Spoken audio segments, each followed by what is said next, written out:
What up, everybody? What up? You guys staying warm out there? Kind of cold.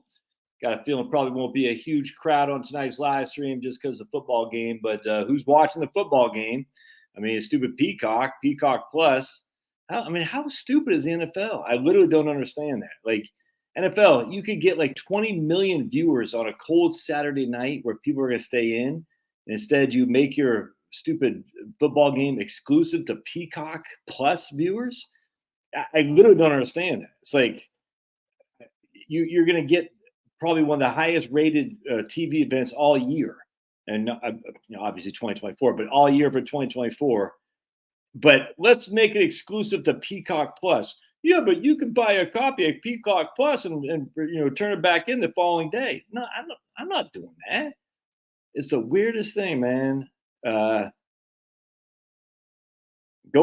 you going down the deep hole about, Jeff? And it's the weirdest thing, Hodges. Like, why would you ruin 20 million people to watch the game? So let's say 3 million people do. You know what I'm saying? And they're not going to get the same advertising revenue. It's like you can never be content enough. The NFL, like, just be content.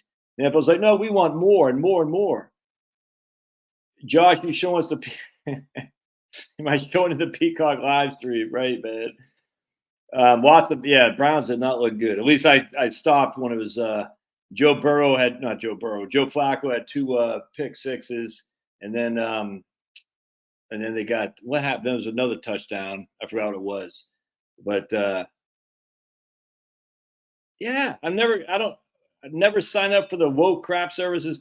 But I don't even care if they're woke. I'm just not doing it. I'm just like, I'm not going to allow the NFL to look, it worked. All you got to do is keep these. It's weird, man. It's like, just from a basic business perspective, we have 20 million people here. We can sell a boatload of advertising to those 20 million people. It might be more. It's the first real playoff game of the year. It's going to be in some crazy bad weather, which makes it for us who are sitting at home. It's great to watch. It's entertaining. And then they're going to say, no, we don't want you. We're going to have 3 million people at most on Peacock. It's the strangest thing, man. I don't get it. Cold frozen Detroit. I'm looking for the game tomorrow. Jay Silverback. And I'm going for the Lions. I think the Rams are going to win. I'm surprised the NFL hasn't had personal viewing licenses. Bruce, it's just weird to me. Like, what business does that? It says we're going to penalize our loyal customers. We make our money off the advertising. We're going to penalize them. If they want to watch, they're going to pay more. I mean, it's kind of like the personal seat licenses if you want season tickets. I find it just absurd. It's almost like the NFL has read their own headlines. We can do no wrong. I mean, do you not remember what happened in the midst of George Floyd? All those empty stadiums. I mean, it was crazy. They used to have some guy on, I don't know, Twitter or something like that. I'm not on Twitter. He used to post pictures of just these empty stadiums. And it wasn't because COVID. It's because the people were pissed. The stupid Black National Anthem, the stupid, the bowing before the flag, not bowing, kneeling and stuff. People were just pissed. Does the NFL not know who its fan? It's like hockey. Hockey's fan base is upper middle class white men. That's just a fact. That is just a fact. Now, a lot of Asians like hockey too, mind you, but upper middle class white men. Most upper middle class white men are not woke. They're not 57 flavors. You know what I'm saying? They're not rainbow warriors. They do support the police. They lean to the right, and yet the NHL says, we're kind of like the Republican National Committee during Pride Month. Or we're Pride. It's like, do you not know who your audience is? It's the weirdest freaking thing, man. It's like these guys, they just live in the coastal areas and they just think the coastal elites, they represent everything. There used to be an old New Yorker, and I don't subscribe to New Yorker because they suck, but there used to be an old New Yorker cover of a New Yorker magazine that had freaking Empire State Building, I don't know, 42nd Street or something like that in Manhattan. And then it showed California. Like, you know what I'm saying? It's like, it was New York, nothing else until California. Will says he never started watching pro sports. He spends his free time in the desert and the woods. What Kurt Swabe says. Regarding what the hell is Schwab doing video a while ago, did the client get an ROI on any of his holdings? Yeah, I don't know. They did. Yeah, 30, they got 35. Look at that. Yeah, I think the Dolphins are going to get their NBC paid. Oh, NBC paid $110 million for Peacock? Really? So NBC says we're going to invest $110 million to try to get a certain, I don't have my calculator, a certain amount of money from Peacock. Man, I hope it fails, man. I hope it fails. I hate NBC. I hope it fails. That'd be fantastic. Yeah. I used to have season tickets to the Yankees, the Rangers, and Giants. That would not be a bill when the NFL went on strike. Oh, man, that's like in when they first go on strike. So I know they went on strike in 1987. I know that. Didn't they go on strike in 83 as well? Because if memory serves, the Redskins won the Super Bowl both strike seasons. Yeah. Yeah, they will get a few. It's weird, man. They will get a few diehard fans. And those same fans, Andrew, are going to be like, I can't afford to retire. City plowed by driveway full. Man, so here's this guy, Johnny Java. Used to have season tickets to Yankees, Rangers, and Giants. That'd not be doable today. I mean, that guy right there, man. Can you imagine losing that guy? You're going to replace him with some corporate exec. I get it, but those corporate execs come and go, and that stuff, that's not loyalty, man. That's not loyalty. That's crazy. So you got right here, NFL and Universal negotiated 1-year contract for about 110 to have exclusive rights during wild card weekend. The local markets will be an exception. So, it wasn't just for one game. They have 1-year contract for 110 for Peacock to have exclusive rights to the Saturday night 8 p.m. game.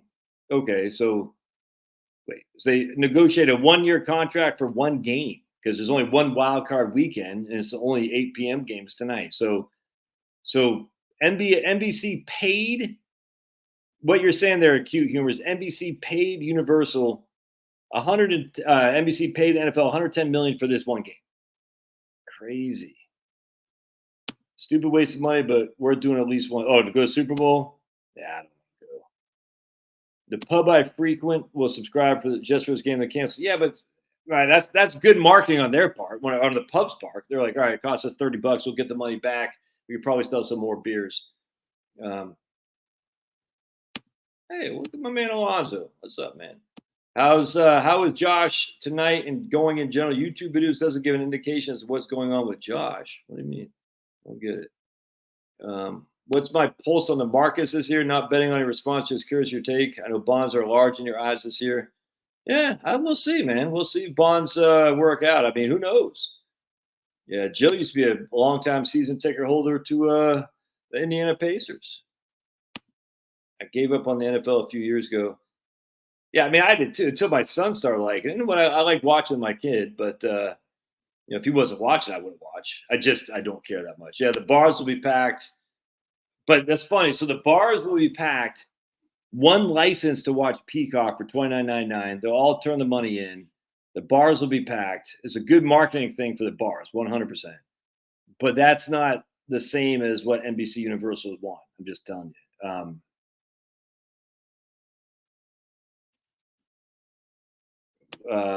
Peacock's the only network to host Supercross, so it is what it is. Got to watch.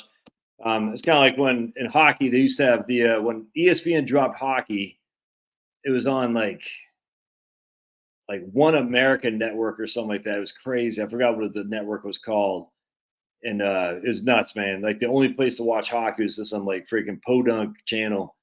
I forgot what it's called, and then it was nuts. So I like hockey, so I watched it. I don't think you had to subscribe. I don't think it was on very many cables, but it was tough to watch. But I was loyal to the group that showed hockey, so I get it. You'll be loyal to the group that shows Peacock. It's kind of like when ESPN first started, they used to show Australian rules football in like the early '80s. Remember that?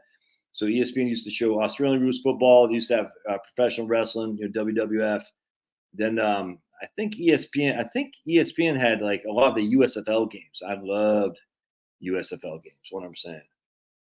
I bet lowest football game view this week. Yeah, but the funny thing is you'll never hear that though. You know what I'm saying? You'll never hear it because they want to pretend like it's versus. Yeah, NBC. It was a versus. If it was NBC but it was before versus. It's like I can't remember. It was like Only Network or something. I can't remember what it's called. Not Only Fans, but like Only Network. I forgot what it was, but it was crazy. That's how bad the NHL was. So what happened in the NHL? A couple years they had like Ottawa played Tampa Bay in the Stanley Cup. And then they went on strike. They lost the whole year. It was a cluster foxtrot. Like Carolina played, I think Carolina played Edmonton and Ottawa played Tampa Bay in back-to-back years. It was bad. And then then they went on strike and it looked like the NHL was dead. Oh, well, that's what it was. OLN. Yes, sir. Look at Christopher. He gets it. OLN. And it was crazy, man. And it just seemed like it's dead. You're like, holy crap! Literally, you're thinking the NHL might not exist. Wasn't that nuts? And then then Sidney Crosby. So Detroit and Sidney Crosby played Pittsburgh, and that went 7.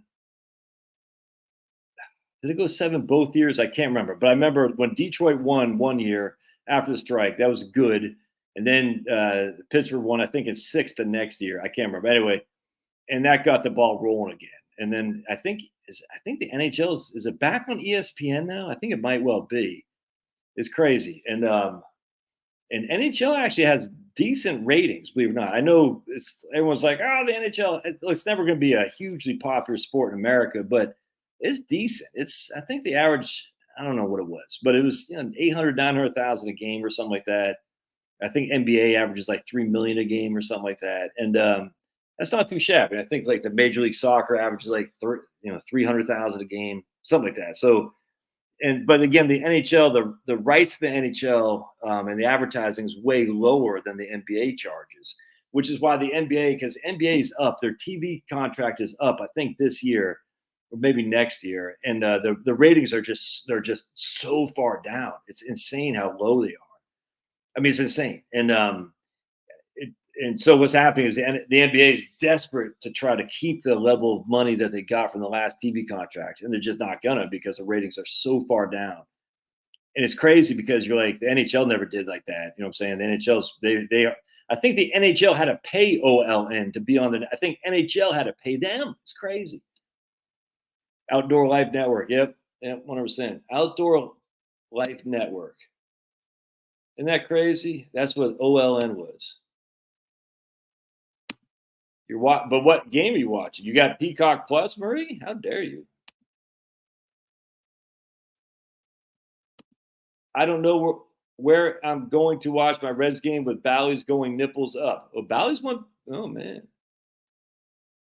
Because Asians love to bet. They're a gambling group, those people.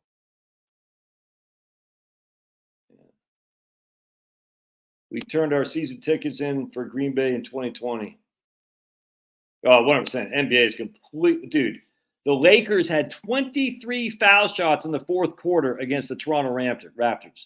Toronto had 2. 23. That means they must have been. You think about it. Let's say that means at least 12 fouls, and then they had to get another 4 or 5 just to get in the penalty.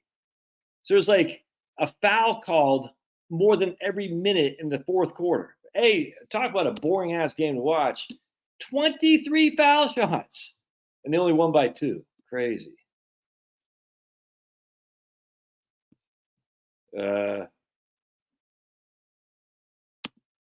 Streaming is way cheaper than legacy cable. Quit and restart with ease around season and content. Yeah, see, I don't want to do all that. I don't want to quit and restart.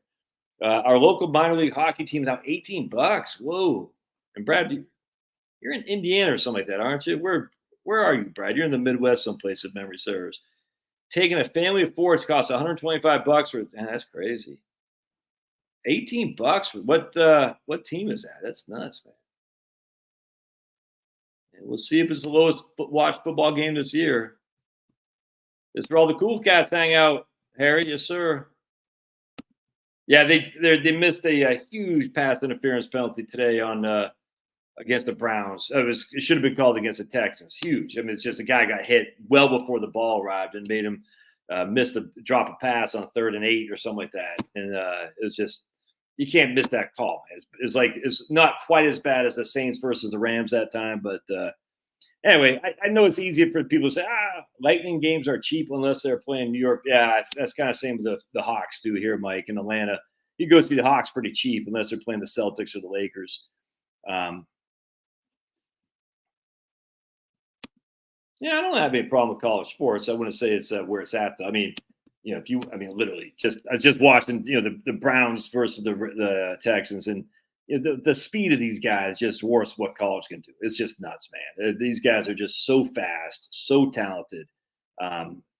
It's not close. It's just all there is to it. It's weird too, because it seems like every year I feel like the level of play goes down, but the capability goes up. The athleticism goes up, but it seems like the level of tackling, dropping balls, you know what I'm saying? The quarterbacks aren't nearly as sharp. It seems like the level of play is eroding, and yet the athleticism and the potential for play is increasing. It's very interesting. Yeah, Fort Wayne. Yeah, right on. Damn, Fort Wayne Comets.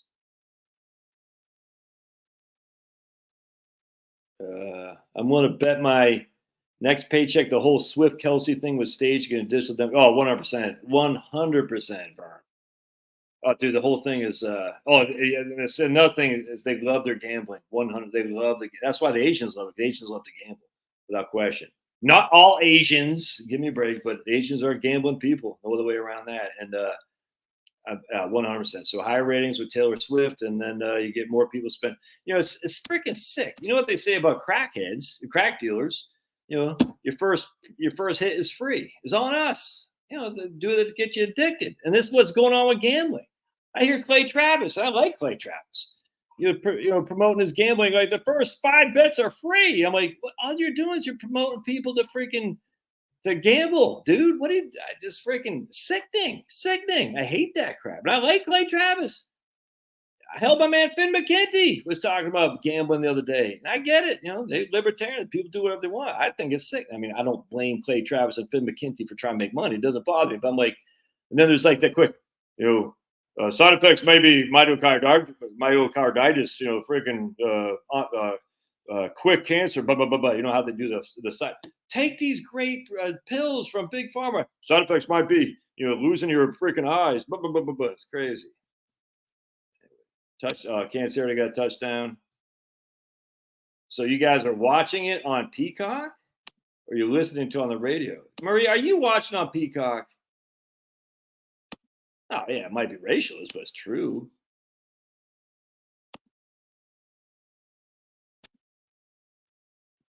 I think I had Kansas. I want Miami to win, man. I'm sick of the Chiefs.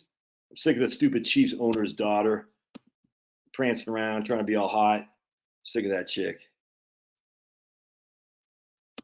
But like my people are expert. Yeah, 100%. I mean, there's stereotypes for a reason. Pulverized just mad because I still don't like Pink Floyd. I don't care what anybody says. They bore me. Pink Floyd, I'm like, wow. There's some good songs, not gonna lie. And the lyrics that Roger Waters wrote is actually quite good.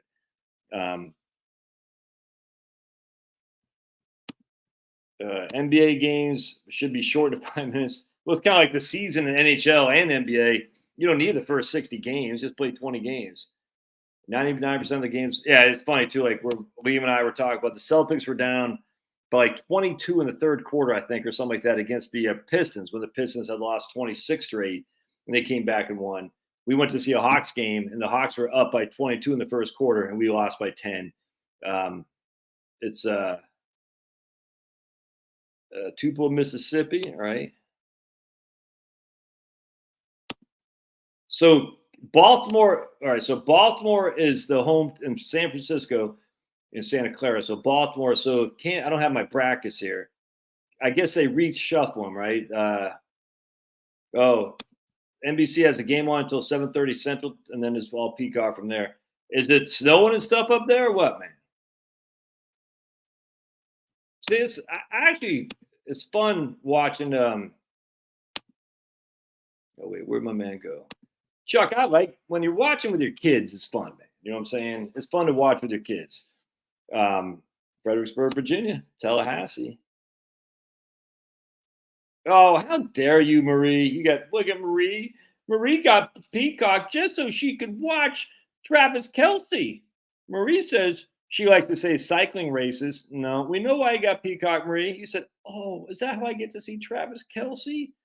Ugh, all you Peacock subscribers. Banned. Banned. Look at Marie. She likes, oh, it has, Marie actually says it has motocross, whatever the hell that thing the other guy was saying. It's got motocross. I said, Marie, motocross is like motorcycles. Marie's like, oh, I thought it was like bicycling. No, yeah, you know you got Peacock just so you can watch Travis Kelce. Oh, temp is in Kansas City -4. Remember that Cincinnati Bengals game versus San Diego Chargers in 1981, I think? Man, whoo. I mean, I remember that like it was yesterday. Well, I don't remember like it was yesterday, but that was when the Bengals played the 49ers. If memory serves, a year before was when the Raiders beat the Eagles in the Super Bowl. Kelce and Swift show. We got about foot of snow yesterday. It's fun clearing my 100-foot long driveway, and you didn't get a heart attack. Anthony Munoz. Oh yeah, remember him and Ken Anderson? Yeah, Anthony Munoz, man, beast. He went to USC. Oh no, Marie. I'm goofing you. You know you're being goofed on, right? Wind chill in that game was -59. Oh, Ted was at that game. And Ted was also at Woodstock. He was also on the Apollo 11. Where else was Ted at? He saw the first ever U2 concert. Ted was he was in the studio while the Beatles were practicing Let It Be or something like that. Oh, he happened to see let's see, when Princess Di was nominated to marry whatever the guy's name was, Ted was there too. Ted was at the first Martin Luther King speech in D.C. as well. Yeah, he was there.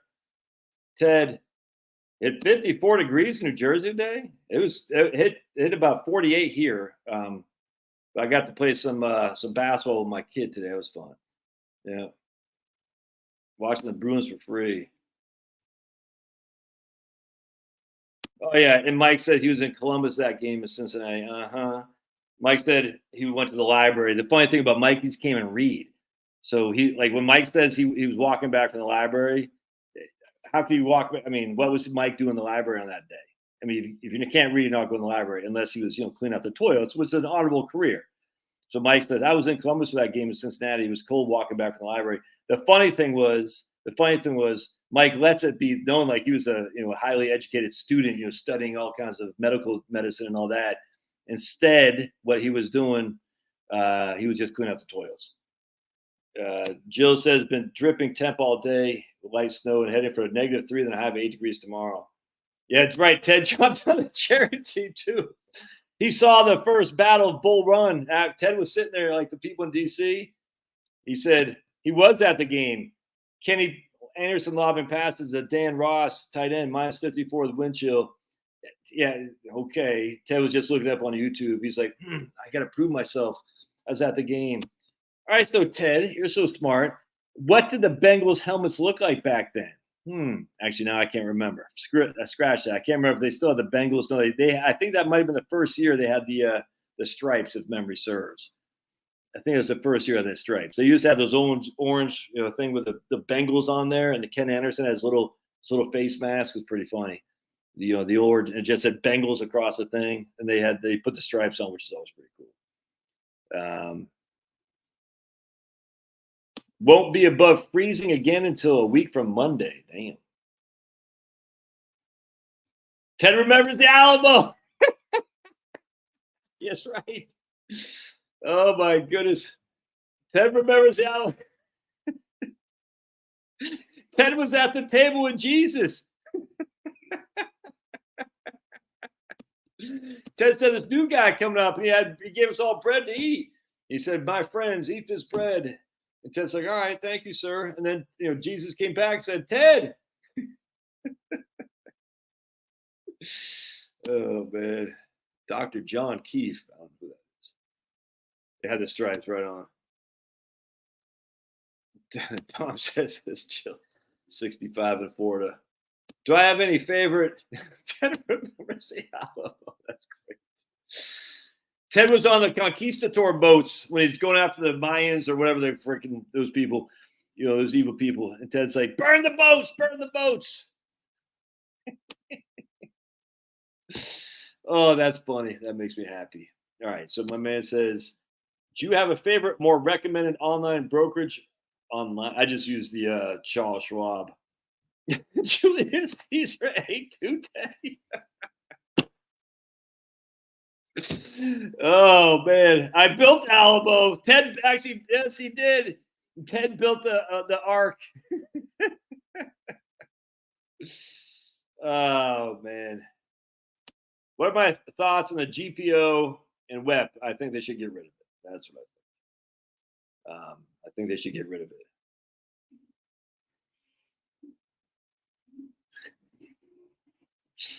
Ted was precariously close to Mount St. Helens when it blew in 1980. Oh man, I do. That's right. I do a dollar cost average to the M1, but I have my main account at Schwab. One of these days I'll just transfer over to Schwab. It's just look, I'm lazy. It's all at M1. I got set up $1,000 every 2 weeks. It just goes in there. At some point I'll probably just transfer to Schwab, but I like Schwab. I mean, M1's kind of confusing, to be honest with you. Gang is dead. All right, go back to Leo. Reducing all right. So yes, if you're affected by GPO and WEP, all right. So I won't get into that too much here tonight, but basically what happens in that regard is there's not going to be any reason there's almost no reason at all for you to delay taking Social Security to your 70 if your wife is going to be affected by GPO. It doesn't make any sense because she's not going to get much, if any, of a benefit. So you might as well capture it up. Now, there might be a reason to delay because you like the 8% delayed earnings credits and all that, but you're basically a single person at this stage. All right. So if your wife is affected, the reason I say wife, folks, is because the wife is usually the teacher, and WEP reduces her benefit by a max of $555 a month, and then GPO can reduce almost basically the whole thing. So she will not get a survivor. She's not getting a spousal benefit, and she won't get a survivor benefit a lot of times. And if that's the case, if you're a man or it doesn't matter, but if you're a man and your wife will be affected by GPO, it's hard to make a justification to delay Social Security because there's no benefit to your wife other than you want to enhance your own benefit. It's just look, man. I initially used to think Social Security, they should. It's not fair that teachers didn't pay in and all that stuff. I used to think that too, and then the facts. I give you something to drink. Man, I'm sore, dudes. Oh yeah. Played 2 games of ball with my kid. Smoked him both times. I'm on a 3-game winning streak. Yes, I am. I was hitting shots like freaking Chet Holmgren. I'm like the new Chet Holmgren. And then I also worked out today too, which I don't know about my legs is sore. I didn't do any legs. Oh, anyway, but what was I saying? I forgot what I was saying about the GPO. Oh, I used to think, get rid of it's not fair. I mean, it's fair. The teachers didn't pay into it. But the facts is that, my wife, it could anybody. If you have a stay-at-home wife, she's not affected by GPO or WEP, and she didn't pay anything into it. And not only that, WEP, it reduces your benefit by max of $500 or something like that. Come on, man, it's stupid. It's just not a big of a deal. GPO reduces the survivor benefit significantly, and if you're a teacher with a pension in Texas. Hold on a second. I've had teachers in Texas, their pensions suck, man. It's like $2,500 a month, and there's no automatic cost of living adjustment. It's all based on the politicians, and they're not getting any Social Security. And I'm like, well, that sucks. So you got a woman who didn't work, or a man who didn't work, or whatever, you know what I'm saying, getting Social Security, they didn't pay in, and the teacher who's working and relying on her state pension from her government, she gets a little bit of there is some benefits to being a retired teacher. You get health insurance, but not all states, not all the time. And the blue states do. That's why they're broke. I mean, blue states, if you retire as a teacher in the blue state, man, you're freaking on cloud 9. But I think I'm going to take my kid to a Reds game this year. The Reds used to be my favorite team. I first started getting into sports. The Reds were my favorite team. Because my Aunt Cynthia sent me a Reds trash can. You know, that I got a Raiders trash can back there, an Oakland Raiders from like 1975. My Aunt Cynthia sent me a Cincinnati Reds trash can from me 1974. I love the baseball head. You know what I'm saying? I love that guy. I love that guy. My Reds, I don't know what I ever do with my Reds trash can. And I love the Reds. She was a big into Johnny Bench. And I think she sent me some Johnny Bench or George Foster stuff. I can't remember. I freaking love the Reds, dude. And I just started liking the Red Sox because, from Maine. But I always liked the Reds. I think that was it must have been after 1975. 75 with the Carlton Fisk when they lost in 7, when the ump made a bad call on what's that guy's name? Bernie Carbo. He interfered with Carlton Fisk or somebody, or they said Carlton Fisk interfered with Benny Carbo. You know what I'm talking about. I can't remember, but that was before my time. I think it's like the year after that is when I started getting the Reds. And that's when I just started loving sports, man. Yep, there's Larry. That's right. Ted started CNN. Oh, wait, he did. All right, we're going off on Ted here.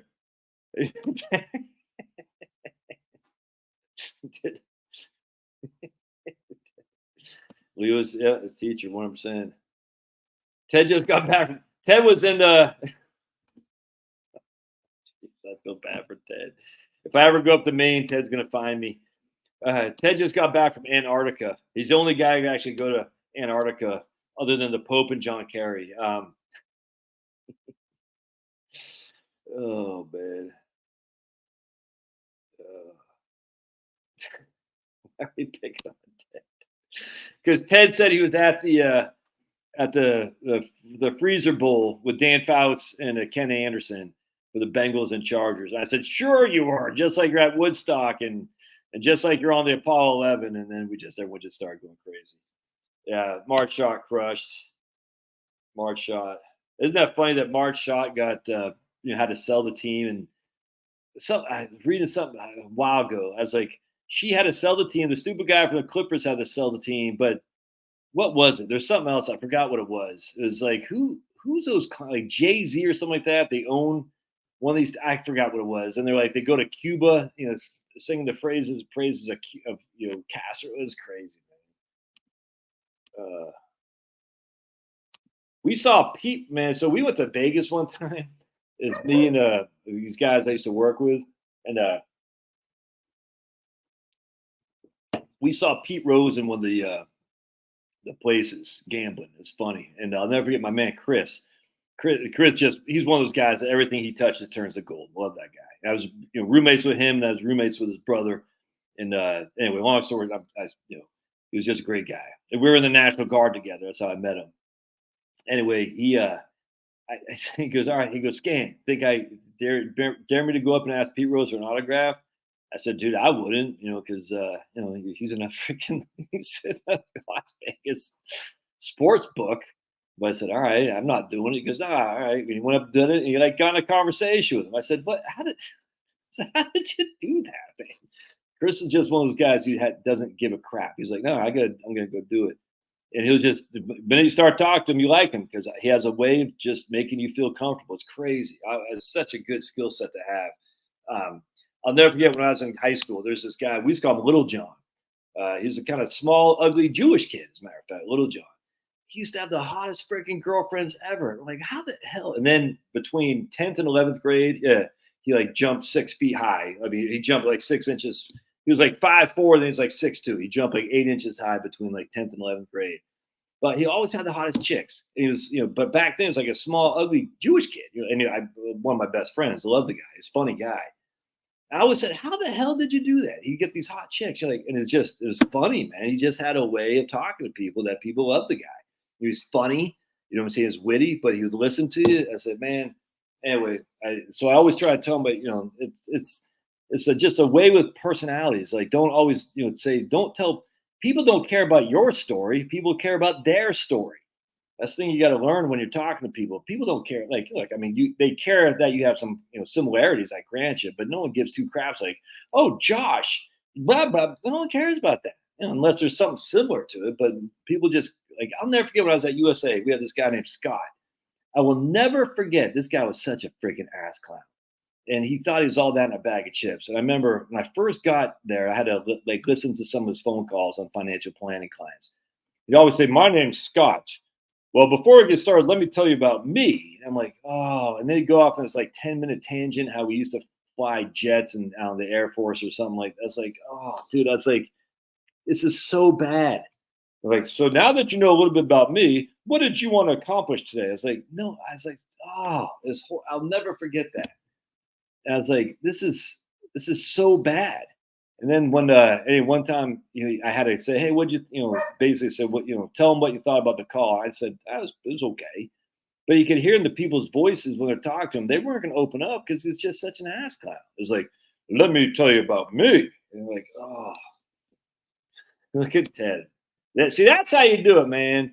This is how you do it. When people are goofing on you, you go along with the goof. If you want people to stop goofing on you, you go along with it. This is one of the things that people don't understand. You don't want to be goofed on. Do like my man Ted. He built Crosley Field. Are you from Cincinnati, Ted? For real? I thought you were in Maine, or maybe you moved to Maine.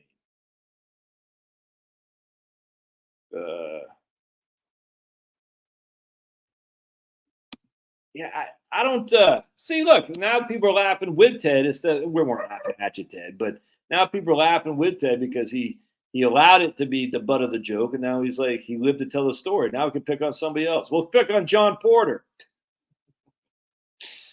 Oh boy. Yeah, I'm sure it was Jill. I don't remember like the specifics of the cold. Actually, crazy in Maine today on Peaks Island where I'm from. It's not a beer, by the way. It's La Croix. I'm French. La Croix. They had to close the boats to Portland. I couldn't believe it. Because there's the cold and the wind and all that. I don't remember that ever happening when I grew up in Maine. Ever. I don't remember ever the closing the boats. So they had to close the boats to Portland. And I think they had to wait until the afternoon or something like that to start them up again. But it used to be we'd have a 5:15, 6:15, 7:15, 8:15. 9:30, 10:30, 11:30. I think the first boat of the day and Peaks Island back to Portland today was, I think they said 12:30. That's never happened that I'm aware of. Isn't that crazy? And the funny thing is, there are people actually attributing this to global warming. I'm like, this crazy. I read you can give up to $66,000 to your 401k. But anything over the limit is not pre-tax. Some huckster said you could roll that to a Roth IRA since it's not pre-tax. True. That's called the backdoor Roth thing. I can't remember the max anymore. So there's three types of contributions to your 401k. There's your deferrals, there's a company match, and there's a profit sharing contribution. And it used to be not be able to go over 49 and a half, and now it might be 66,000. But it has to be those three things. So your deferrals can't be more than, I want to say $30,000. I can't remember, but it's about half that. So you can't contribute. You can't sit there and say, I'm going to put 100,000 into my 401k. It doesn't work like that. I can't remember the exact amounts anymore. It's been so long since I did this. I used to actually manage 401ks 20 years ago. I just can't remember. 20 years ago. I just can't remember anymore. But there was a specific amount you could not exceed. And if you did, the provider would have to send you a check.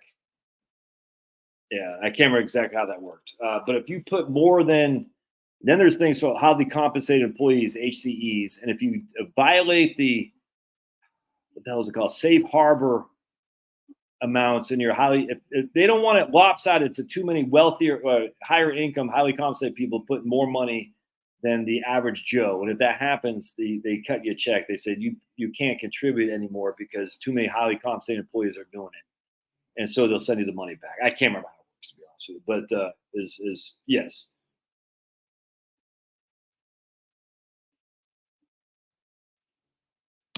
Yeah, but she didn't go into it. She just went on the sides. She didn't have a chance to actually explore Antarctica. That's an interesting thing.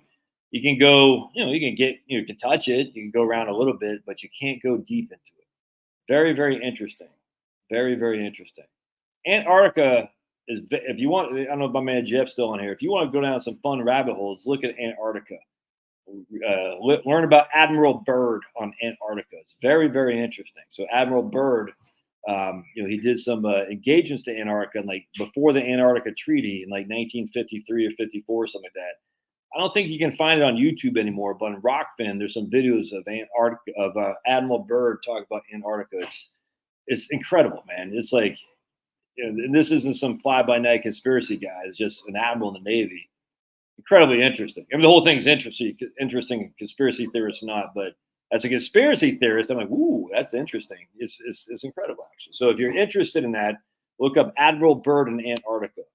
All right, so my man says, what's the best Social Security to maximize benefit if husband has a much larger salary than wife? The wife is 2.5 years older than husband. Wife starts drawing at 67, husband draw at 70, age 52. All right, so let me think that through. So husband, we'll just say, has $3,500 a month in Social Security at his full retirement age. Wife will have $1,500 at her full retirement age. So if husband draws early, his will be, if husband draws, at this case, the husband would draw at 64.5 because wife will be 67. Wife would get half a husband's, even though husband's drawing early, it won't affect hers because she's at her full retirement age. So she'll still get half a husband's PIA, which would be 35.5. That won't be, that's still only going to be, what, 1750 or something like that. It's not really going to do much. It's not going to do enough to make, the husband should at least wait till his full retirement age, just for a survivor benefit. Because if the husband takes it early, he's going to have reduced benefit. And if he dies before the wife, she'll have reduced survivor benefit. And she's not going to get that much benefit as a spousal benefit. I know as I'm talking a lot here, but I'm just kind of thinking this through my head. It's going to be tough to make the argument that husband should draw early just so the wife can get a couple extra $100 a month on a spousal benefit. Because then the husband's benefit is forever reduced, and the spouse, and then the survivor benefit is forever reduced. So I think the wife draws at 67. Actually, if I'm the wife, I'm drawing it earlier than that for sure. I don't know what the benefit is, but why not? Why not take it early and then have the husband wait till he's 67 or 70? That's what I would do, but I don't know exactly.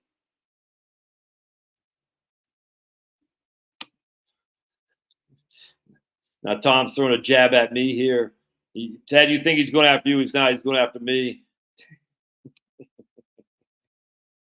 Tom. Speaking of which, Tom, you guys want to see something cool? Watch this. Watch this data set. This is crazy. So my man Tom. All right. Watch this. All right. So can you all see this? Believe it or not, this right here is an HRS study, health retirement survey from University of Michigan. Watch how this thing is. There's so much data in here. Look at this. Look at this. 35,000 lines, and we're not even done yet. Look at that. And this is just the health benefits. So it's interesting. So watch this. I'm like, what the hell does all this stuff mean? So what I had to figure out is reading, some of the books that they have, or the 1,500 page document. R means that's the respondent. Come over here. S is the spouse. All right. 3 is wave 3, which means it started in 1996. Right. 4 is wave 4, which started in 1998. 2000, 2002, 2004, 2006, 2010, and so on until the last. We've had 15 different waves, and then it stops. All right, so that's the wave. Interesting. OOP, out of pocket medical. That's what that stands for. Medical, out of pocket medical. So this is, I'm assuming this column is for the wave who were surveyed in 1996. All right. And what we'll see here, here's a respondent who was surveyed in 1996. I'm assuming surveyed in 1998. And then I'm assuming died right there in 1999 because there's nothing left. 1996, 98, 2000. We scroll over here and there's no spouse, it doesn't look like. Oops. So that's what I'm assuming. I'm assuming this respondent right here. But that's what I thought. But then the question I have is we have literally 45,000 respondents. And I'm not, I think they do. Isn't that crazy? So out-of-pocket medical expenses in 1996, 144. I'm thinking that's what that is. I haven't dived into it. And, right there, and then none. In 1996, and then you can see right here, it went down 3120, 1600, 1000, 5800, and this would be 2002, and then this guy died. Pretty interesting. So we start going down here. Let's see this guy, 21. It's gonna be like nothing there. So I'm not sure why there's nothing there. Anyway, very, very interesting. Very interesting. And we keep coming down here. And what starts to happen is, just get over here. These, yes. Oh, I screwed that up. Oh, what happened? I did something. I don't know what I did. All right. Anyway, so something I'm working on here because why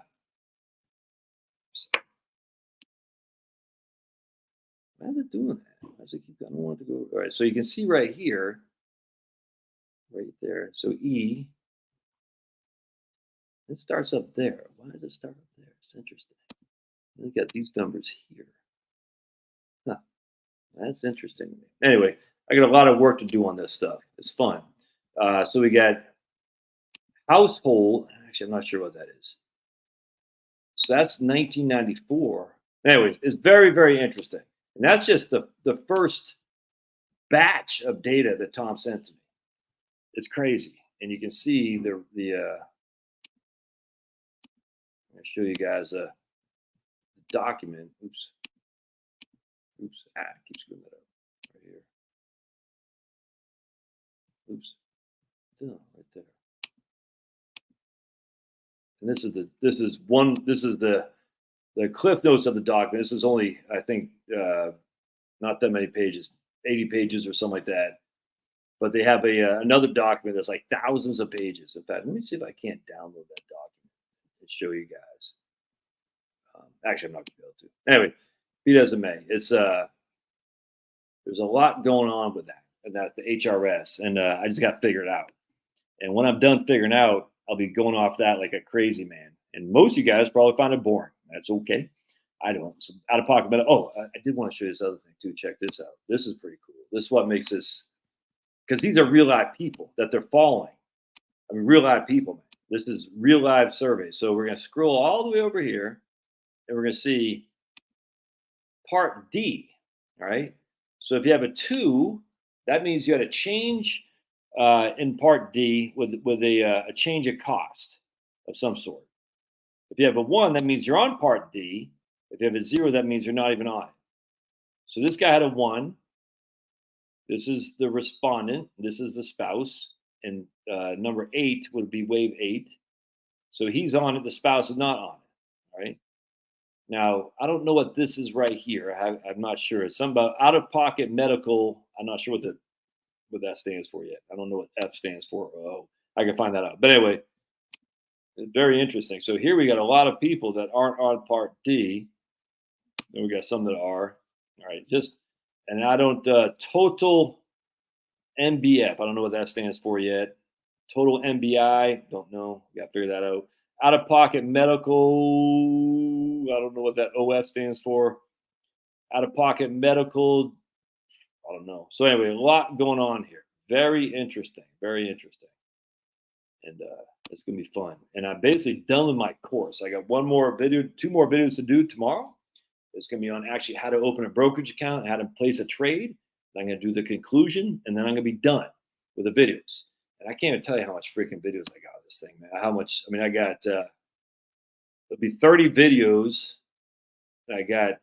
Oops, I'm on the wrong one. I mean, it's going to be an incredible amount of time on it, guys. It's going to be great. Fog Knight says I'm paying $80 a month for Hulu. You're paying $80 a month for Hulu? Damn. Really? How to win friends and influence others, what I'm saying. We got John the Wise Tushy, but he doesn't have a monocle, so he's not that wise. Born in Cincy. How'd you end up in Maine? Detroit Lions trash can. Oh, man, those trash cans are freaking classic. I love those things. I don't know if it's aluminum or metal or something like that. It's -20 in South Dakota. Ugh.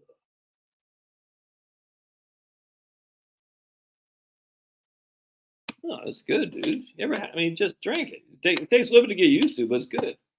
Yeah, Belichick gone. He's coming down here to work to manage to coach the Falcons probably. We got beat up hot up here in Maine today, says John Bouchard, French Canadian. You know what we say about those French Canadians? There's only two kinds of people in French Canada: steers and queers. Steers and queers. Does John Bouchard got horns? I don't think so. So we know what that means.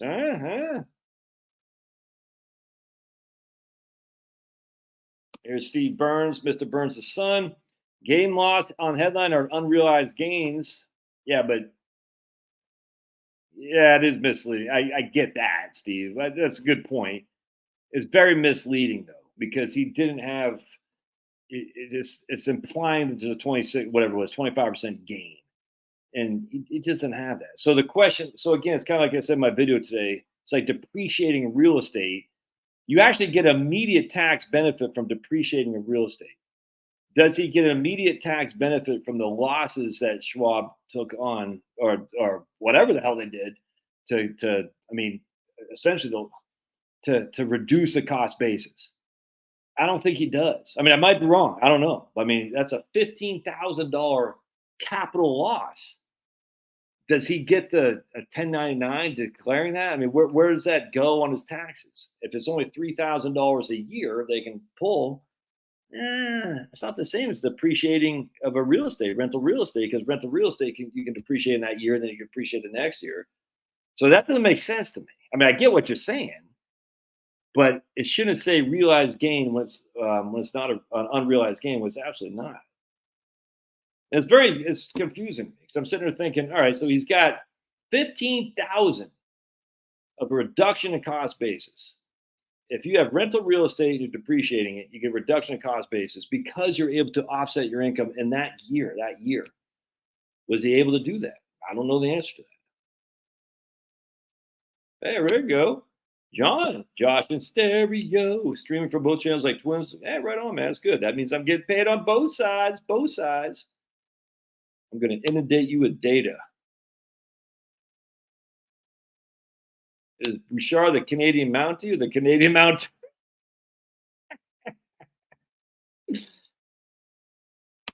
Yeah, we're not doing a Peacock for a month, so we can don't do that. Don't make the fools at NBC think they're smart. Worked with a fellow in Cincy, grew up in Falmouth. He vacated in Maine every year, and by the family, we moved to Maine 2 years later. Right on, man. But you're moving back, or you're moving to south, or something like that at some point, right? Or what's that? Old KOOLest was thinking about Taylor Swift. Oh, Taylor Swift. I keyed. Oh, how dare you? That's pretty funny. Ooh, it's $8 a month. Well, that guy saying is paying $80 a month. The Hulu Peacock. Oh man, you guys stink. You guys are falling for it. All they're gonna do is encourage us more. Man. Peacock game is only $5.99, says DB Douglas, plus tax. We'll cancel tomorrow, no biggie.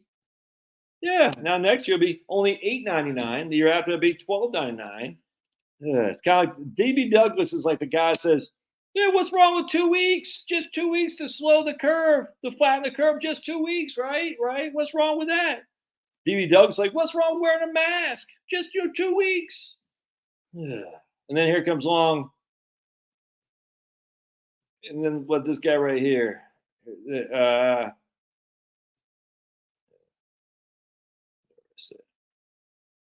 and this guy right up there, whatever it was, someone else talking about buying the freaking thing. You guys, man. Just 2 weeks to find the curve, says TV Douglas. Never jabbed. Never jabbed. About 2 weeks. What's wrong with that? Third period of Lightning game about to start. Gonna watch my son. Oh man, right on. Who has the gold makes the rules. Does he have access to data tools to slice and dice his investments? He does, and he does it. And actually sent me some data on that. And the data that showed him is like, no, it's not. It's what that guy says. Steve Burns. Steve Burns was right. He says they just reduced the cost basis down to make it look like an unrealized gain of that amount. But it's just that it shouldn't be like that, though. I mean, it's it doesn't make sense because, again, where is the value added to reduce the cost basis? I mean, if anything, if anything, now he has more taxes to pay. So where is the benefit to him now for the more taxes? That's what I don't understand. I guess what they'd say is the only thing I could possibly say is that they sold a bunch of stuff and took the losses to offset the capital gains. So they did not give you any like if you buy a fund pre-ex dividend date or pre-capital gain distribution date, you're buying a tax. And we used to call that don't buy the dividend. And when you're buying the dividend, you're basically saying, okay, but you still get the dividend. You just have to pay tax on it. It's not really a good strategy. You just wait till the dividend's paid and wait till the shares fall. Anyway, long story short, in this case, it's like, if that's what's happening, okay, but did he get any gain at all other than reduction to cost basis? Because reduction to cost basis means he has more taxes to pay upon sale. That's all that means. Which makes sense if there's an immediate gain from the reduction cost basis, mortgage, not mortgage, but a depreciation of a business investment. You get to write off a certain amount of money depreciating on your current 1040 tax. And I don't think he gets to do that other than $3,000 a year. And so I'm just like, well, what? So you get to reduce $3,000 a year. Well, that's a lot of years ahead that you still got to reduce it by. So, I mean, I don't know, that's not a 1-for-1. You know what I'm saying? So I don't know. I don't know how they're saying this cost basis are less than he paid for it. Yeah, that's because I don't get it. I'm just like, huh? It's weird. They take your data and track and fill your head with bad programming. You pay them to do it.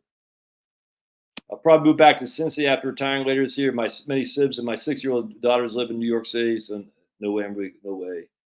Streaming is just cable now. Funny how people used to complain about how much things being bummed now they get to pay for it 10 times. Yeah, well, that's true, man.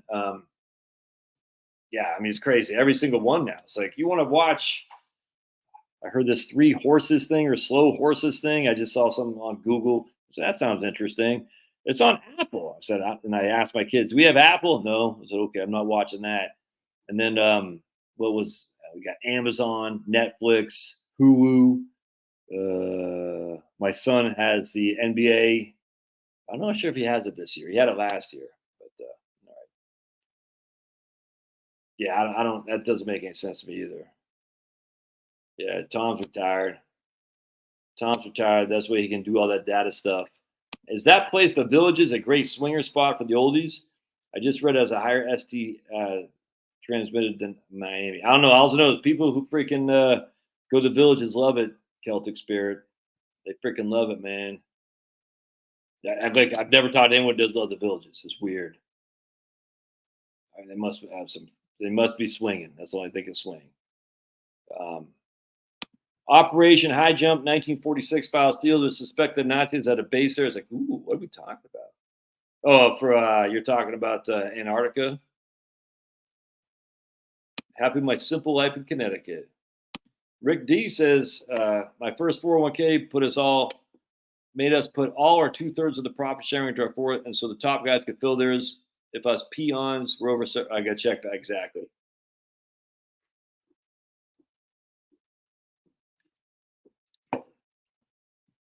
Best strategies for a husband to dump his wife who wants him to work till 70. Calling from the moon. What's up, man? What's up? It's weird when we call from the moon. There's no delay. So Richard Nixon talked to Neil. He's like, hey, Neil, what up? Neil's like, what's up, Dick? Tricky Dick, what up? There's supposed to be a 4-second delay. Oh.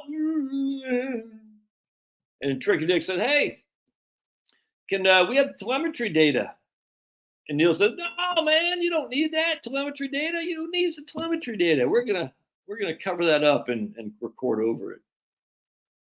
There's some interesting inconsistencies over Antarctica. How dare you? How dare you say that? Miami scored. Slow horse. That's what we call slow horses. All right, sweet. Tua. I like Tua. I like that dude. The dude from Ohio State who's now with Houston. Drawing a blank. Just watched him. What the hell's the guy's name, man? Yeah. I bet 55 plus communities have some of the highest. I bet you go down there and it's like a freaking Brave New World. I bet they're feeding you whatever that stuff was called, manna or whatever they call it. So everyone's like, hey, remember, you all read Brave New World. Remember they hooked up. It wasn't very romantic, just pure CJ Stroud. That's it. But they just got, they got jiggy with it. Not very romantic, but sexual. I bet everyone down there in the village is like, hey, let's meet after our naps. Okay. But people love it, man. More power to them. I can't stand Kansas City. I'm so sick of them. I wonder. So I was listening to what's his name? Clay Travis. He makes a good point. He says he thinks the quarterback is more important than the coach. I actually think that's true. So would Andy Reid be successful on the Chiefs if he did not have Patrick Mahomes? Or would Patrick Mahomes still be as successful if he did not have Andy Reid? I think Patrick Mahomes without Andy Reid is more successful than Andy Reid without Patrick Mahomes. I mean, the level of quarterback play, is taking a real downward step. That's just a fact. It's just a fact. It's crazy. And B, the quarterback, he touches it's like the pitcher in baseball. You have a bad pitcher, your goose is cooked. In NFL, you can have a good quarterback, but if he's inconsistent, like Atlanta, the Falcons, Desmond Ridder, when he's good, he's good. And when he's bad, he's horrible. All it takes is one or two bad plays a game to lose a game, especially a close game, man. And that's, so the Falcons went 7-10. They could have easily gone 10-7 if Desmond Ridder just held the ball or didn't throw a crappy pass. We all know KC is winning because Taylor Swift. Kelsey's only dating Taylor Swift to get all the Swifties to buy his shirts. He likes the black chicks. Yeah, he does. He does like the black chicks. What I'm saying. It's funny. Was it Shannon Sharp who said, what do you say about black women? The only time you'll see a black woman with me is if she's cleaning my house or something like that because he likes the white girls. Oh, my goodness. I don't know if you guys have been following the whole Shannon Sharp. What's that guy's name? Cat Williams thing. That thing's kind of funny. I was just, dropping bombs on Hollywood and, Kevin Hart and Jay's. It was a Jay's out. I can't remember who's doing it. It's crazy. Hey, James. James is down there. He's in hog heaven down there. Anyway, it's Shannon Sharp was interviewing this guy Cat Williams that had like 35 million freaking views. I never heard of Cat Williams. I don't know who the hell the guy is. I'm white, so I guess I'm out of the loop among the urban crowd. But I watched the interview. It's pretty interesting, and I like that guy Cat Williams. He's dropping bombs, saying it was crazy. Yeah, exactly. It's really bombs. I guess what it was against P. Diddy. That's what it was. Yep, it's crazy, man. And anyway, so now what's fun? Jason Whitlock, that guy Stephen A. Smith. So Jason Whitlock said there's a lot of inconsistencies in your autobiography, Stephen A. Smith. And Stephen A. Smith, who's got a much bigger audience, makes a lot more money than Jason Whitlock, decided to go on a rant for like an hour and say Jason Whitlock was worse than white supremacists. It's like anytime you have to go that defensive, you're hiding something. You know what I'm saying? It's like, damn, dude, the fact that you have to be on that much defense, Jason Whitlock found something because there's no reason you'd go that nuts. Anytime you have to go that, it's like when when Joe Rogan uttered the horrible N-word, he had done it, in years past, and he had to go on this big thing like, oh, dude. I was like, dude, why are you even? That's not how you deal with that. What you do is say, whatever. Steve A. Smith said, there's another guy that's listening to too. Who was it? Went on a big diatribe about how he didn't do anything and blah, blah, blah, blah. I forgot who it was. It was just the other day too. I was like, man, who was that? I forgot. But it's like, if you have to go on that forceful of a defense, is that Jimmy Kimmel? Jimmy Kimmel. I was like, dude, if you got to go that forceful on defense for something you're innocent of anyway, that you're saying that, if someone said, Josh, you're racist, whatever, I don't care. I'm not, so I don't care. I'm not going to sit there and say 45 minutes. Some of my best friends are black. That's stupid. I mean, I don't care. Josh, you freaking, you like the Kansas City Chiefs. I'm like, no, I don't. But yes, you do. I saw you in a Kansas City T-shirt one day. It's okay. Whatever. I'm not going to. Josh, you like the WNBA? No, I don't. Well, I know you do because Brittany Greer. Is like, I don't, whatever the hell that was, but whatever. I'm not going to sit there for 45 minutes defending myself against that I don't like, against a claim I like the WNBA. I mean, it's stupid. His stand-up is funny. Look, dude, I'm a crusty old white guy. Come on. All you Asian guys, you love stand-up comedy. That's why you like Joe Cat Williams. I do. One of my good friends in high school is a guy named Todd Rex, who did the Def Comedy Jam. T-Rex, he's got a special on Netflix or something like that. And he was the reason why I never got on a motorcycle again, because Todd Rex was a wild man. And I got on the back of his motorcycle going down Dale Boulevard in Silver Spring, Maryland. And it's like a windy road. He was flying down there. I said, if I ever get off this alive, I'll never get on another motorcycle. It scared the living bejesus out of me. Yeah, I saw that. I didn't know he was white, though. That's crazy. I didn't know he's white. I saw that, man. That's crazy. Kelsey. Oh, NFL's totally rigged. Yeah, that Karl Malone blackface. And they're not even that funny. That's what's crazy. Like, you tell me you can't. Well, go back to Cat Williams. You tell me you can't get a funny black guy to do, the late nights. I mean, that's Stephen Colbert. What? I mean, who's that guy with the other guy with the is that Stephen Colbert? One of those guys did like the vaccine thing. Like, dude, it's like, what's the other guy? Jimmy Fallon, something like that. It's just not funny. I'm like, look, I get it. If you don't like Trump, you can find the anti-Trump stuff funny. But it's like Jimmy Kimmel going off on Aaron, friggin' what's his name, Rodgers, for like 10 minutes. You're like, dude, it's not even funny. It's like, why are you so paranoid, man? It's crazy. Look at Flacco through two. Yeah, Flacco, he just, I don't know what, I think he thought he was throwing the ball out of bounds. The first one, first pick six, it's just a duck. Flacco's old, man. I remember, he used to, if memory serves, because we lived in Haddonfield, I think Flacco was from one town over from us, in Collingswood, something like that. There's some nice little towns in South Jersey, my friends. Not going to lie to you. Collingswood was pretty nice. That was pretty nice. That was starting to boom when we left. It was more than starting to boom. It was starting to get brewed. It was a nice, it's like, one train stop from Philly. Collingswood was a nice town. A lot going on, a lot happening. It was a nice place. We lived in Haddonfield, which is a nice town. Definitely more uppity, as a wealthier place. Collingswood is definitely a little bit more grittier. But it was fun, man. And a lot going on. There's a lot of nice little towns in South Jersey. That's just a fact. I like New Jersey. I mean, again, all the places I've lived, by far and away, New Jersey is my favorite. Neighbors are great. The freaking, you could drop a dime in the ground and grow a tomato plant like you've never seen. It's crazy how great the soil is there. The beach is just an hour that way. It is freaking fantastic. But the taxes, man, taxes are through the roof.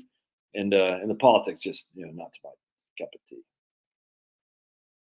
Yeah, I think Adam Ricarola and Kimmel are good friends, aren't they? Yeah, 39, still playing football, man. Yeah, Haddonfield's the name of the town on Halloween. And guess who?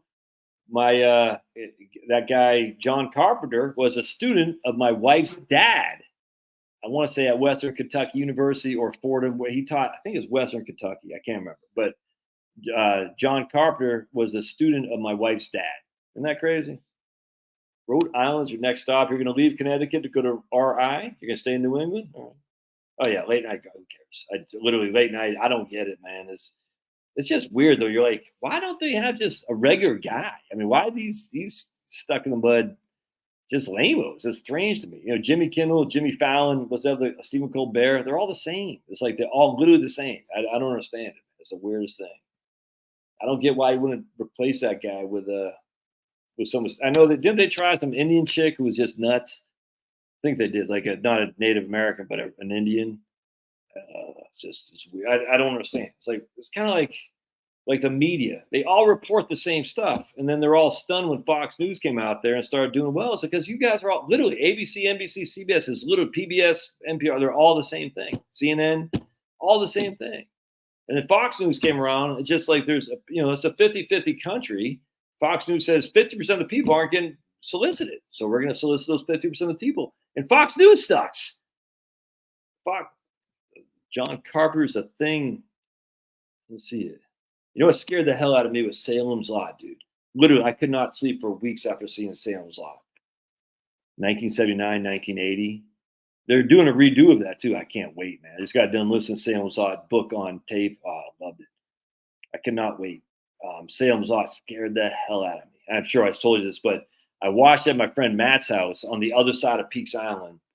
And it's definitely around winter time, if memory serves.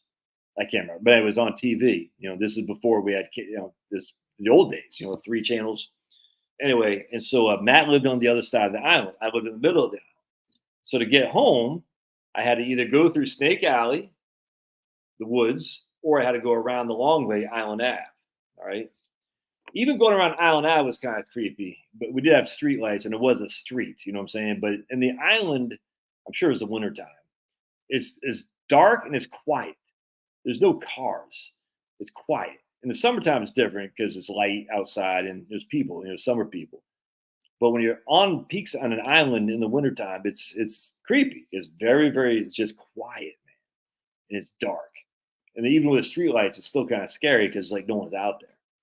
Anyway, so I was like, what am I going to do? Am I going to go through Snake Alley or am I going to go through the long way? And I think I might have been late. I think I was already in trouble or something like that. So I'm going to go through Snake Alley. What happened in Salem's Lot was freaking the vampire got one. The brothers are walking through the woods. And the vampire got one of the brothers. You know what I'm saying? Man, I was scared like you. Man, I remember getting home. Like, I must have been 9 years old. I mean, I just booked it through Snake Alley. I was like, flying my ass off. I think I probably pooped my pants. I was so scared. I didn't, but it probably would have. And I said, man, I remember getting home just like, and just laying in bed that night. It's like quiet, a little bit of wind. And my brother kind of looks like a vampire because he's got a big old widow's peak. And I said, man, he's going to like float up to my window and say, let me in. Ugh, scared the hell out of me. But the book it. Fun and finance. Yeah, we're not really touching much finance here tonight. Yeah, I mean, I know that, and today you watch it now, you're like, what's so scary about that? But man, it scared me to death. I mean, literally for weeks I couldn't sleep. I mean, I could sleep, but it's just like, I mean, living in a place that's quiet, you don't understand. It's like quiet. It's dark.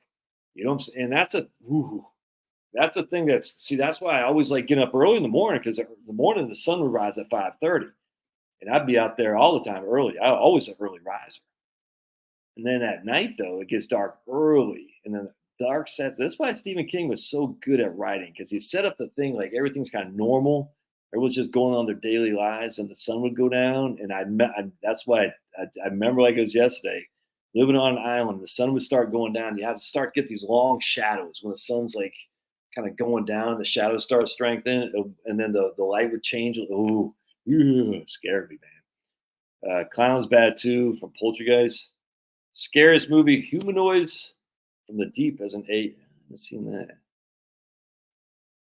And it didn't do much for me. The book, it was better. But like most, yeah, Steven, I tell you, man, some of that stuff, whew, Man, we used to play in nearby cemeteries. I don't know if we did that. Did we play in cemeteries? I do remember though they had a cemetery up. So if you went up, yeah, oh yeah, they did. As a matter of fact, so if you go up Central Ave, where my street was, and you kind of gotta go up a little like a hill, and on the higher ground of that hill was like no one lived up there. And then he kept going back, and there's like a couple of people lived there. Sandy Green lived way back there. If memory serves, there was a cemetery way back there.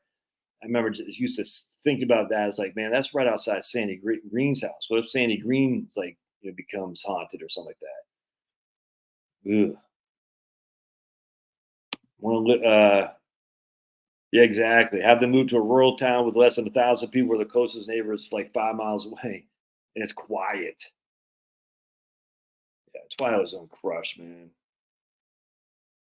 Yeah, but I don't remember playing a cemetery. I don't think I could do that. Oh yeah, Twilight Zone. I was just literally just watching something when I was on the treadmill last night. It's not Twilight Zone, but Rob Serling did it. What the hell was that called?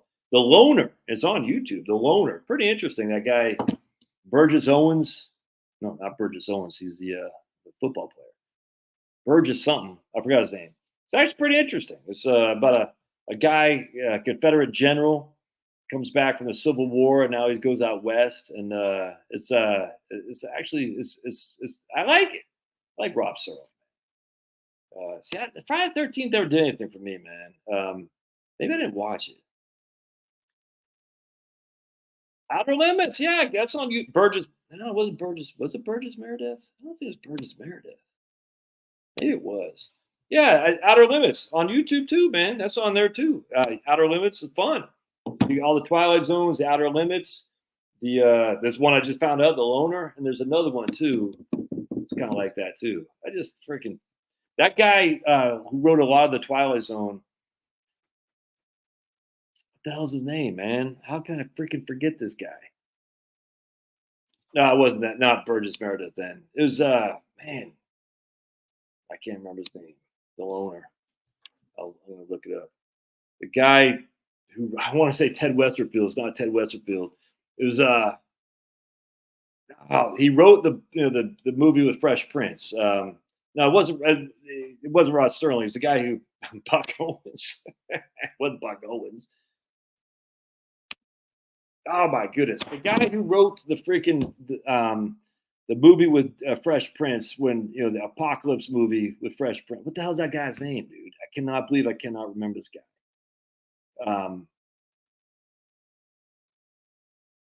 Oh goodness, Richard Matheson. That's who it was, Richard Matheson. So Richard Matheson would write the stories, and Rod Sterling would produce them or direct them, something like that. But anyway, Richard Matheson. So that guy, freaking what a just brilliant. Exactly. Look at Ted, come back strong. That's right on, man. That's good stuff. Anyway, so he wrote the book. Whatever that freaking Fresh I Liberty or I something, I forgot what's called. That 38-year-old Browns quarterback, best they had in years, 100%, man. Better than Deshaun. Anyway, so he wrote a lot of the Twilight Zone stuff, Richard Matheson. But he wrote this great book about, if you like time travel, this is a great book. Christopher Reeve did the movie on it, and the movie wasn't that good. I Am Legend. That was you should read the I Am Legend. You got to read Richard Matheson, man. If you like, I hate scary stuff. I don't like the subject. There's I Am Legend. That's a good movie. The book's way better. And the book he had written about time travel was one of my favorite books of all time. It's so he sees some picture of some hot chick from like 1870 or something like that. He goes back in time. He wills himself to go back in time. Just a great book. It is fantastic. I love it. Oh, speaking of Cincinnati Reds, there's a great book about time travel. Did I say this last week? About time travel in the Cincinnati Reds. I'm sure it feels like I just said this the other day. But I'm not going to remember what it's called. It's a great book, though. Cincinnati Reds and time travel. If you like baseball and you like time travel books, oh, this is such a good book. I got to think about what it's called. I'll never. Now I'm going to hold on a second. Cincinnati Reds time travel book. Cincinnati Reds time travel book. What was that called? It was called If I Never Get Back. Yeah, that's what it is. A novel by Daryl Brock. Oh man, This was such a good book. Yeah, Rob Sterling was always smoking one. He's crazy. Omega Man was based on that story. What story, Pulverizer? Buck Owens, someone said, what story you talking about? Omega Man. Yeah, right here, dudes. This is a great, this is not a scary book at all. It's just this is fantastic. Daryl Brock. If I Never Get Back. Oh, I loved it. I love that book. All right, now I gotta look up Omega Man was based on I Am Legend? Is a really? Is Omega Man a book? Because a movie? Because there's a movie I Am Legend, and then Matheson wrote the book. I don't think. Oh man, no kidding. With Charlton Heston? Oh man, I'm gonna have to check that out. Is it a movie though? Well, Chuck Buck Houghton. No, I'll tell you who it is. Loner. So I got it in my watch later files with my 888 other watch later videos.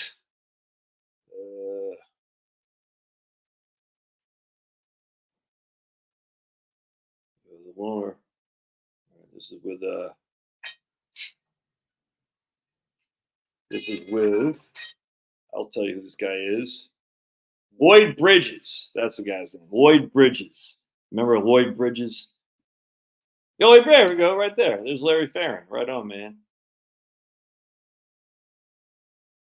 Sterling had a heart attack? Damn. What kind of movies you like, Penelope? What's your stuff? So the series was set in the years immediately following the American Civil War. Lloyd Bridges played the title character, a former Union cavalry captain who headed to the American West in search of a new life. Each episode dealt with Colton's encounters with various individuals on a trek west. Oh man, okay. I have to look up Omega Man. Huh? Yeah, didn't someone die on Twilight Zone? I think someone did, right? Omega Man.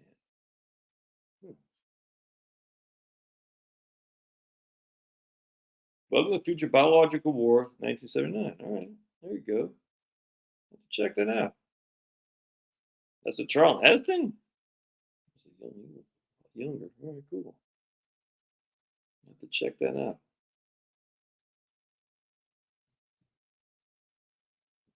He smoked 2 to 3 packs a day. Damn. Hey, how do you do that? 2 to 3 packs a day. So you guys think Omega Man's a pretty good movie? Time Traveler Almanac. I'm not familiar with that. Yeah. No, that was in. Wasn't that no Twilight? Wasn't that in the one with Indiana Jones? Right? Isn't that what happened? But Space 1999, James. What's that? Omega Man. On Netflix. How dare you? How dare you, Netflix, not have Omega Man? We're just talking about scary movies, Marie. Anything you like? Scary? Come on, freaking Dolphins. Let's put the Chiefs to rest. It ain't gonna happen. Okay, maybe it's Twilight Zone. Gotcha. I thought it was Indiana Jones. I thought the guy. Oh, maybe that's a scene in Indiana Jones or something like that, right? Where he walked back. Okay, never mind. Omega Man.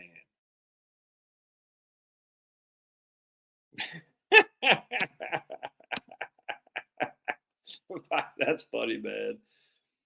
Johnny Java, 5,000 limit on video 6 months. That save later. Oh, that's nasty.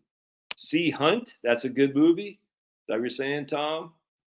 And then James says Space 1999. All right. Space. Oops. I have to put no Mega Man in my save later thing. Got to pay $3.99 for $2.99. Cool. All right, I'll watch that.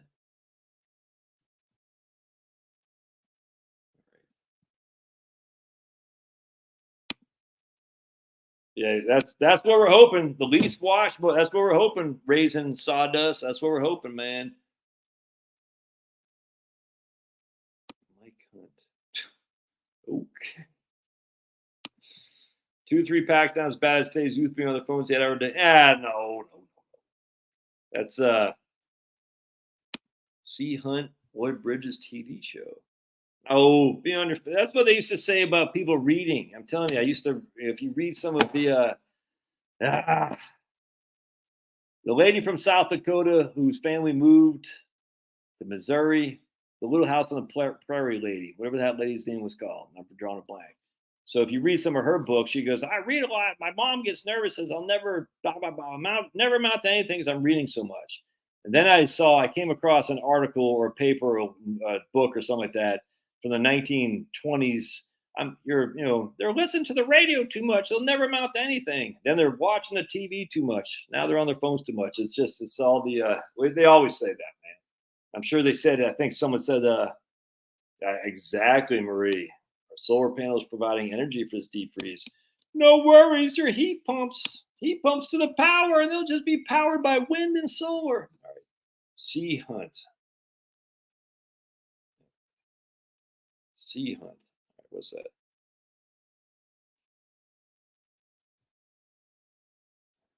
That's some place at Christ, but okay. I got Sea Beast and American Pickers on Amazon or Netflix. Let's look for Sea Hunt on with Lloyd Bridges. There we go. 12 o'clock high. Nope. And then we're going to look for it on YouTube. Sea Hunt.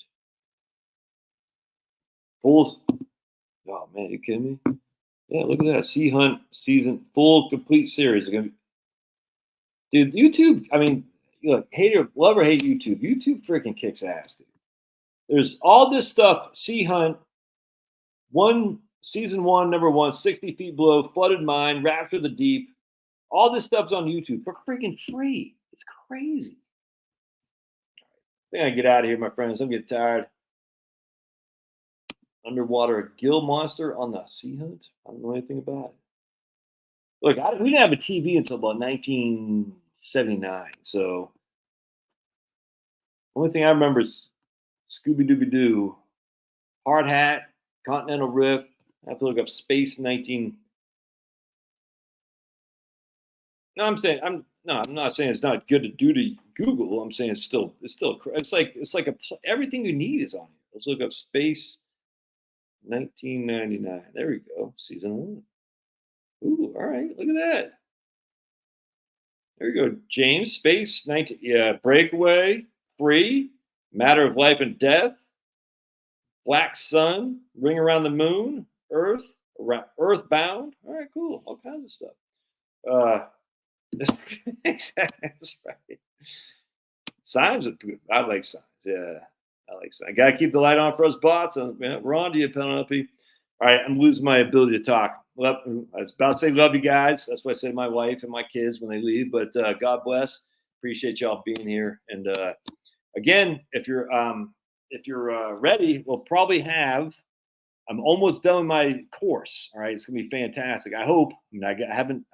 So I deleted all the videos I did. I redid them. I'm much more happier with them now.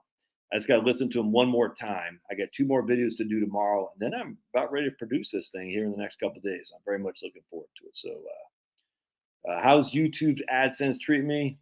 It's about average, Marie. Yeah, it's about average. It's just hanging in there. Not making killing, but I'm not getting killed. That's okay. Pays the mortgage. That's all I need. All right. God bless. We'll see you guys. Thanks for being a good sport, Ted. And DB Douglas, all you guys who made fun of Marie. So we made fun of Marie, DB Douglas, and Ted. I always make fun of Pulverizer. So, I don't think we made fun of Celtic Spirit tonight. Probably should have. I didn't. But Pulverizer, Ted, we made fun of. Marie, we made fun of. DB Douglas, we made fun of. And I think we made fun of Pulverizer because he's so easy to make fun of. He just has that easy to make fun of face. That's just a fact. All right. God bless. We'll see you guys in stream.